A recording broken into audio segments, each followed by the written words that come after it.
You, John Fitzgerald Kennedy, do solemnly swear. I, John Fitzgerald Kennedy, do solemnly swear. That you will faithfully execute the office of President of the United States. That I will faithfully execute the office of President of the United States. And will, to the best of your ability. And will, to the best of my ability. Preserve, protect, and defend the Constitution of the United States. Preserve, protect, and defend the Constitution of the United States. So help you God. So help me God.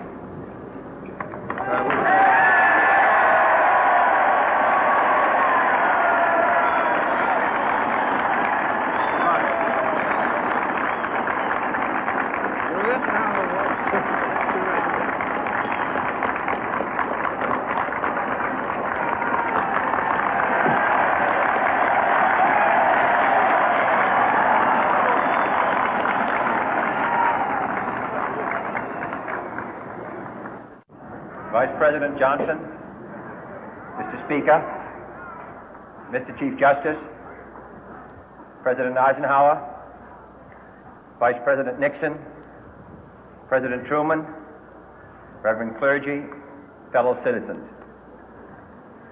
We observe today not a victory of party, but a celebration of freedom, symbolizing an end as well as a beginning, signifying renewal as well as change.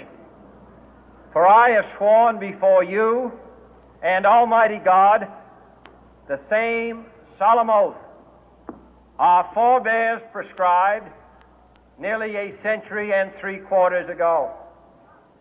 The world is very different now, for man holds in his mortal hands the power to abolish all forms of human poverty and all forms of human life.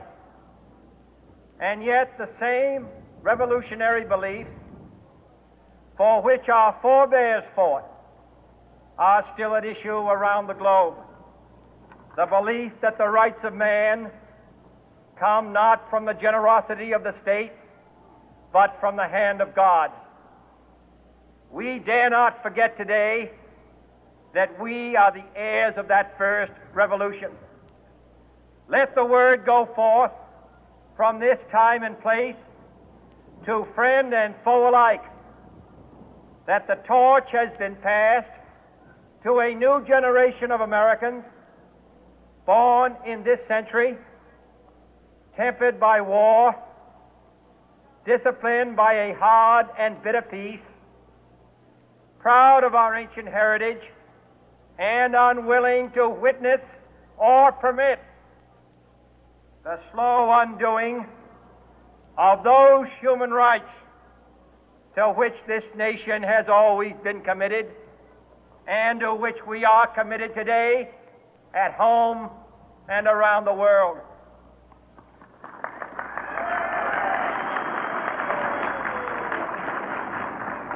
Let every nation know, whether it wishes us well or ill, that we shall pay any price, bear any burden, meet any hardship, support any friend, oppose any foe to assure the survival and the success of liberty.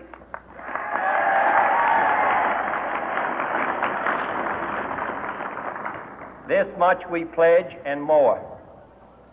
To those old allies whose cultural and spiritual origins we share, we pledge the loyalty of faithful friends. United, there is little we cannot do in a host of cooperative ventures. Divided, there is little we can do, for we dare not meet a powerful challenge at odds and split asunder. To those new states whom we welcome to the ranks of the free, we pledge our word that one form of colonial control shall not have passed away, merely to be replaced by a far more iron tyranny.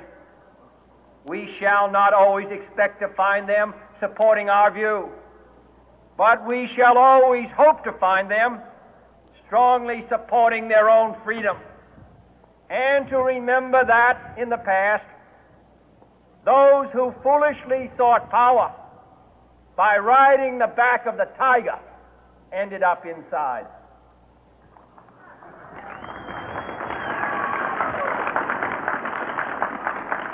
To those people in the huts and villages of half the globe struggling to break the bonds of mass misery, we pledge our best efforts to help them help themselves for whatever period is required, not because the communists may be doing it, not because we seek their votes, but because it is right.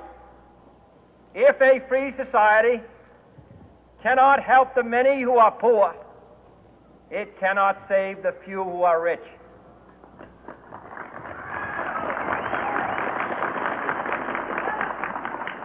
To our sister republics south of our border, we offer a special pledge to convert our good words into good deeds, in a new alliance for progress, to assist free men and free governments in casting off the chains of poverty. But this peaceful revolution of hope cannot become the prey of hostile powers. Let all our neighbors know that we shall join with them to oppose aggression or subversion anywhere in the Americas.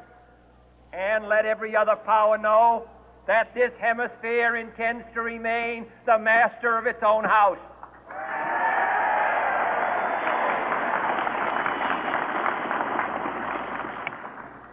To that World Assembly of Sovereign States, the United Nations, our last best hope, in an age where the instruments of war have far outpaced the instruments of peace, we renew our pledge of support to prevent it from becoming merely a forum for invective, to strengthen its shield of the new and the weak, and to enlarge